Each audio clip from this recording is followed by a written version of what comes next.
I believe I can always do something better than the way I'm doing it. And I've tried very hard to surround myself with people who push me to do that and who challenge some of the things and ways that I want to do something, and people who can do it better than me. This is where it all begins, so say goodbye to all your fears, all your doubts. This is where they die. This is where we come to win, we come to fly. This is where we make our dreams come to life. Welcome to Innovation City. Welcome to Innovation City, a podcast featuring the innovators, disruptors, and creators who are changing the way that business happens.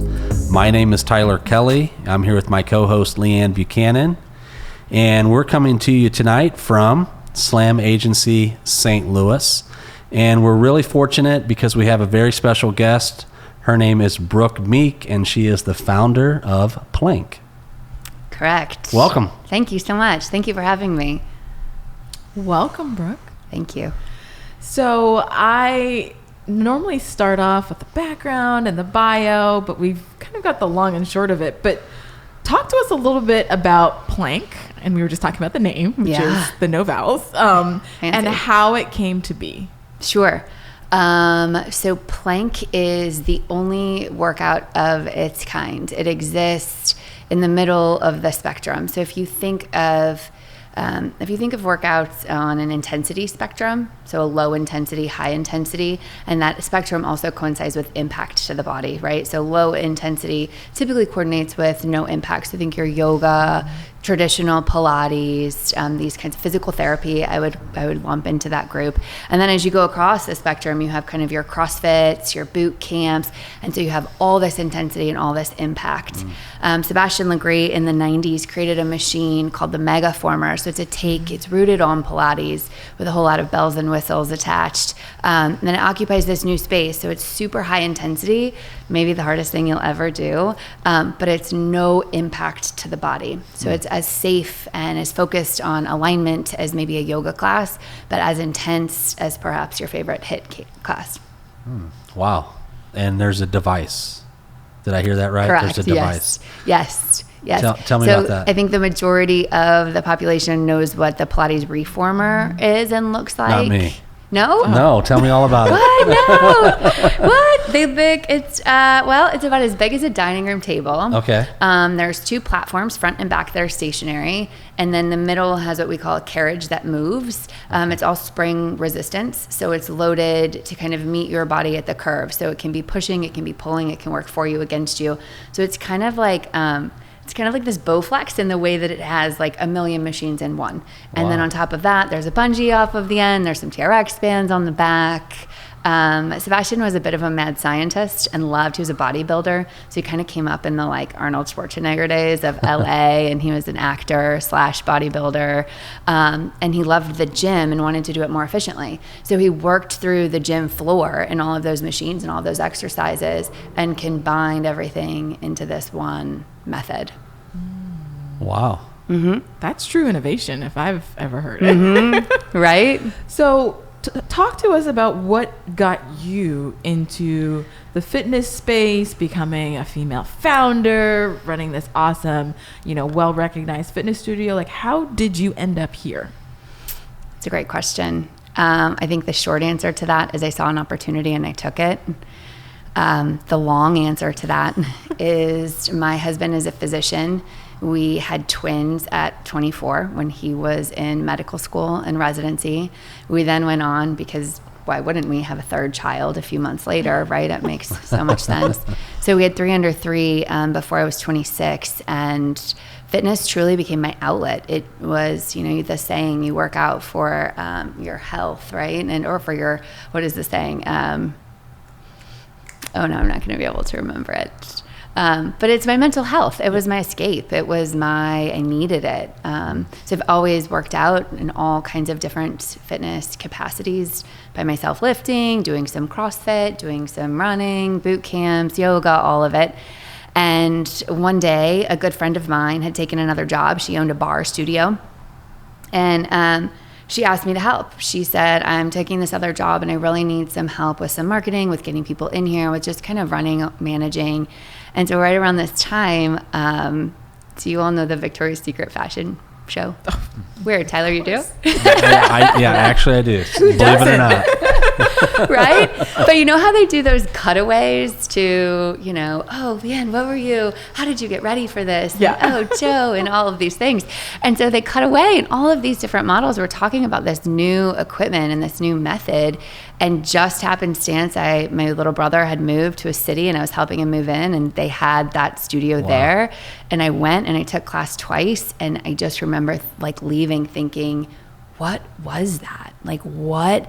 And my ribs, the intercostal muscles and my abdominals just had never been worked out like that before. So I came back and I told her, I said, you have to do this. I mean, this is where we need to go. St. Louis needs this. And if it's not going to be us, it's going to be someone else. And she looked at me and said, you need to do this. And here I am 4 studios later with two more coming. Amazing. I want to kind of walk that journey back a little bit, because I'm sure there's some more things that happen between you need to do this and now for soon to be 6 studios. So kind of talk us through that process of maybe transitioning that bar studio to a plank studio. What was that process like for you? Did you have entrepreneurial background? How did you even begin to attack the problem once the opportunity presented itself? My personality is very much 100% or nothing. And sometimes that's great, and sometimes it's a fault. And so I really took this on as the biggest research project I had ever done. And the computer came into the dining room, and market research came out, and I didn't know what a pro forma was, but now I have one that's 20-some pages long. I didn't know Excel very well, but now I'm a master at it because there's some great online classes for Excel. I didn't know marketing, and I did my own. I didn't know social media, so I really took on all these different components that I knew needed to be there, and I became the master in my mind of all of those things. So it started obviously with one store front. Yes. And I'm sure when you decided to do the second and the third, there were new challenges, new obstacles. Tell me, what does growth, because especially here in St. Louis, we hear a lot of times that there's a very successful, storefront of some sort, a brand, local brand, and then they try to move to Kirkwood or move over here somewhere, and they fail. So tell me about how you didn't fail in that regard. Well, at first I did. I think that I thought the second studio, being in the Central West End, was St. Louis. It's St. Louis. St. Louis is St. Louis. No, St. Louis is not St. Louis. And even though those were very close geographically, they're worlds apart in terms of your client base and who your target market is. And so I learned how important marketing and kind of a PR and a brand message is coming into a market who might not have any clue who you are. And a name only gets you so far. And so I think that we then backpedaled and kind of played catch up for those 6 months after opening. So we're there now, but it's a lesson that we will not repeat in the future. So just understanding the differences in the market, even if it's within the DMA. Yeah. Just that specific neighborhood. Yeah, we're actually coming up right now with kind of this slogan that we're authentically insert city. So we're going to Tulsa. So we want to be authentically Tulsa, but proudly plank. So you'll always go to a plank and expect a certain level and a certain quality of class and a certain level of training from our instructors. But when you go into Tulsa Studio, you're going to find a lot of female companies and female products. And our art is we always have beautiful art in all of our studios that is created by an artist in that city, in that location, in that zip code, supporting local businesses in all of the cities that we're in is incredibly important to us. And I think it's important to our clients as well. You have a really clear vision for the brand and a really such clarity around how and why you do things. Talk to us about how you developed that level of clarity around this is my business, this is what we do, this is why we have these local touches, because I'm sure that didn't exist from the onset of when you kind of took this project on when you were researching. Yeah, I I love BHAGs, big, hairy, audacious goals. And I think that when I sat down to do this, I kind of do all my thinking at night, right? So I'm laying in bed and thinking, and all of a sudden I'm thinking one studio and I have those numbers, but why have one studio when I know the product that I can put out there is superior to any other product that exists? So why wouldn't I have the Midwest market? Why wouldn't I look at other cities like St. Louis? And so it kind of started at the beginning, and I've really truly worked my way backwards. So putting that huge vision out there and those huge goals, and then breaking it down every year. I am crazy about my business planning and about really accomplishing and setting out what the 1, 3, 5 year goals look like. As a founder, you're often kind of the visionary, but also at the beginning, you're very much, and you may still be, the operator in the weeds. I can tell you, I learned so much about HR and accounting, especially right now. Running a venture, learning about all of these things that you, like, they don't teach you this in school. How did you learn how to build a team and to delegate and really create more capacity to scale your business? It's an incredible question. And I think that if anyone told you they had the answer to that, they would be not being truthful. Yeah. I am constantly wanting to learn and grow. We have a very real feedback model in all of our studios. So if you take a class, we ask that you give feedback, a keep and a grow, what you can do better. I believe I can always do something better than the way I'm doing it. And I've tried very hard to surround myself with people who push me to do that and who challenge some of the things and ways that I want to do something. And people who can do it better than me. I'm not great at social media. I have somebody who is bomb at social media. I'm not great at numbers, and now I have a human who rocks numbers. So I think it's learning. Never stop learning. Oh, right. No, and there's lots of opportunities for that right now. So we'd be amiss if we didn't mention, the whole challenge of gyms and gathering places for fitness. But then also there's like the Peloton, right? Phenomenon. Yeah. So it's like, talk to me about that. I'm sure you've been thinking like, okay, this is a device. Sure. And you could possibly do it from home with a kick-ass instructor. You're asking what our power pivot is? There you go. Yeah. tell me all about it. Our power pivot. So it's an interesting thing because our concept is so different. Most people don't know about it. Most people don't know the machine. Most people don't know that type of workout, right, in that space. And yet we have a very hard time marketing and advertising because we physically cannot take our machines with us. So we've had to turn down a lot of, Good Morning St. Louis and all of these shows that have asked for interviews because we simply can't duplicate what we do on the machine at home. So you literally cannot do our workout from your family room. So that's good and bad, right? I mean, you can do a Peloton workout at Cycle Bar or at Soul Cycle or wherever. I am of the opinion that group fitness is not gone at all. I think that it is going to come back better and stronger than ever. I don't think what we're going through right now will be a forever state of mind. We're humans, right? And humans just sitting here with you all, it just makes me, I don't even know you, but I just, being with other people, there's something that's, you can't get that on a Zoom call in your family room. And we're working on something kind of big to go awesome in hand with that. Yeah. Yeah, I love that the concept that humans are hardwired to connect. We're hardwired for connectivity. We thrive in social settings. We're social creatures. And so, just like you, I believe that this is not going anywhere. One of the things I wanted to just open up the conversation is that you mentioned at the outset that you, at the time, had 3 kids under 3. I don't know if you have any more at this point, or if that was enough. It was enough to make you stop. But talk to us a little bit about what it's like to be a mother, to be a badass female founder, and then have children that you're raising that are looking up to you as an entrepreneur. What's that kind of dynamic been like for you?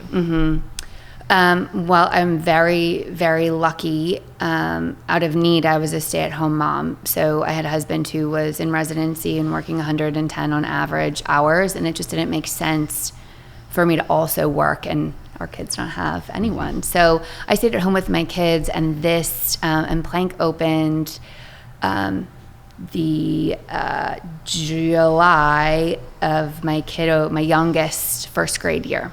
So they were in kindergarten and second grade full time when we opened. So they were in school full time. We also have wildly independent children, as by kind of mandate. Our kids, they're very independent. So that's very positive. I mean, they make their own lunches, they make their own dinners, they do their own laundry, all of it. Yeah. But it's hard. It's always hard. I don't really believe in the whole lean in. I think that there's always going to be something that gives. I'm looking at traveling to Omaha for the opening, and it falls on my kiddo's first day of school. There's always going to be something that gives. A dinner you don't make or a practice you don't make. So it's a challenge. I wanted to talk a little bit about this idea of female founders, because that, we can't, it's an elephant in the room, but I love to talk about this because I often think that we try to emulate, male dominated spaces, and we don't celebrate kind of the awesomeness that is being a woman founder.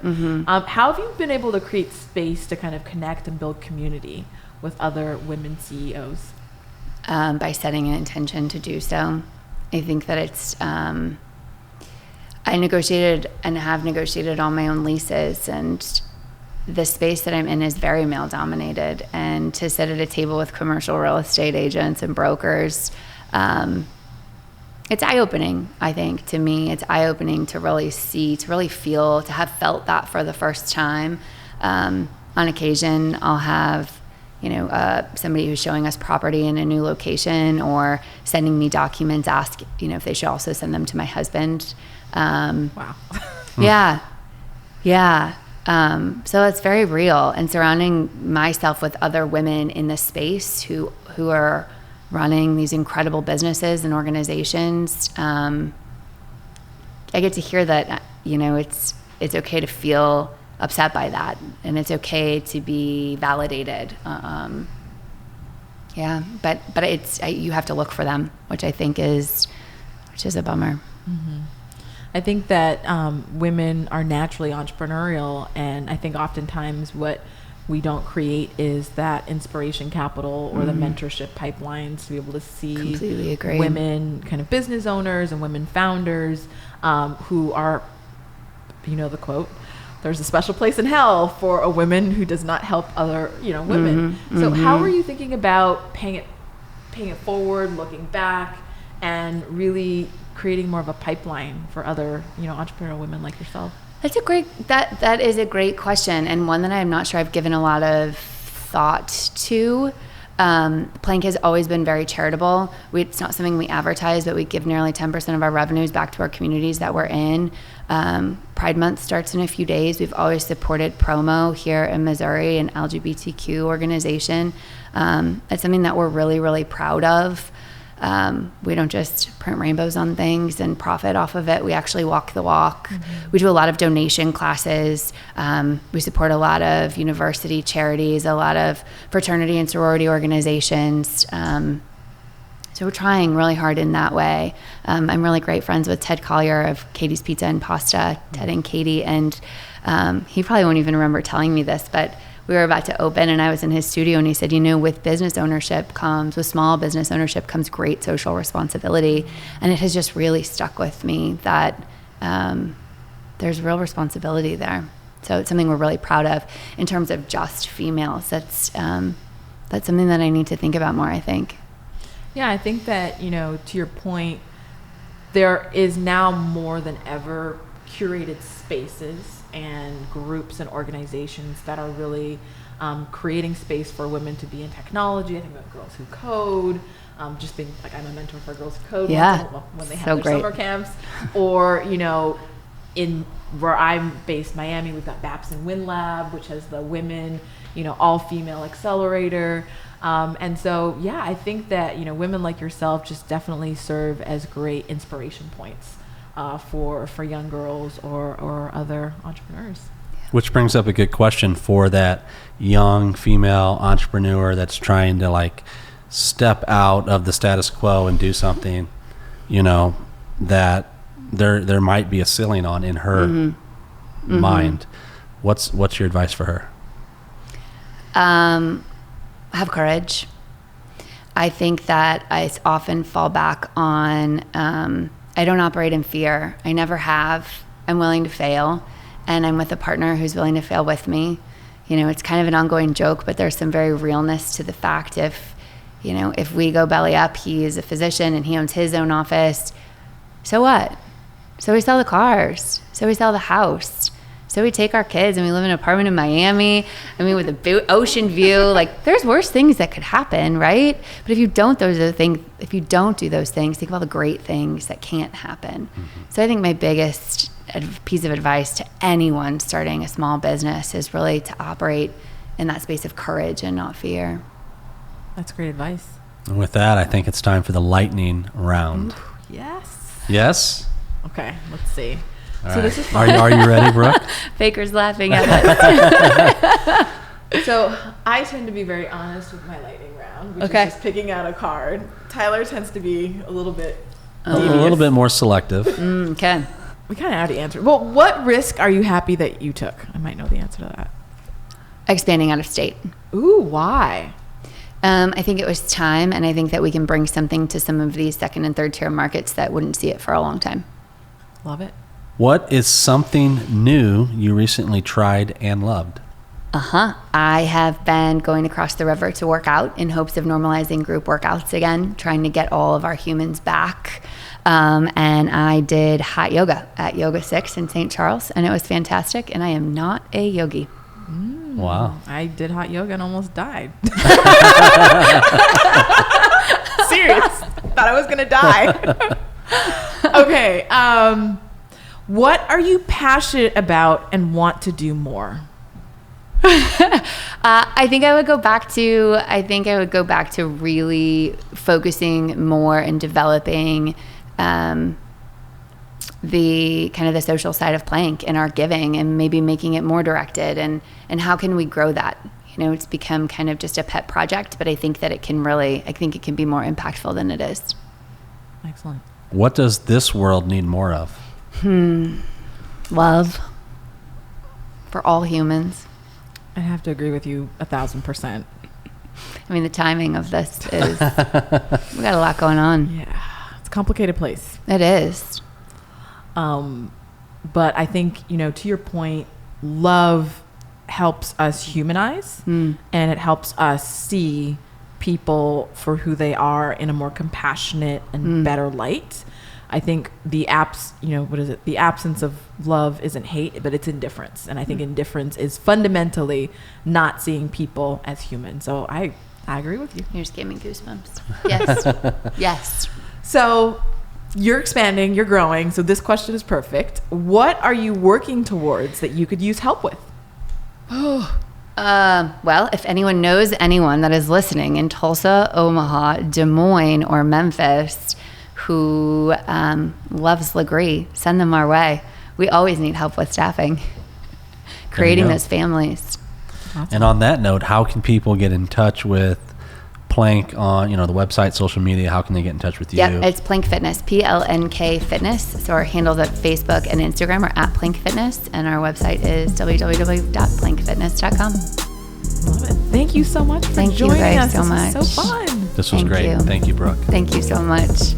Thank you for listening to Innovation City. If you like this episode, you can find more episodes at innovationcity.co or anywhere where you watch or listen to podcasts. Please subscribe, rate, and review, and we'll see you next week. This is where it all begins, so say goodbye to all your fears, all your doubts. This is where they die. This is where we come to win, we come to fly. This is where we make our dreams come to life. Welcome to Innovation City.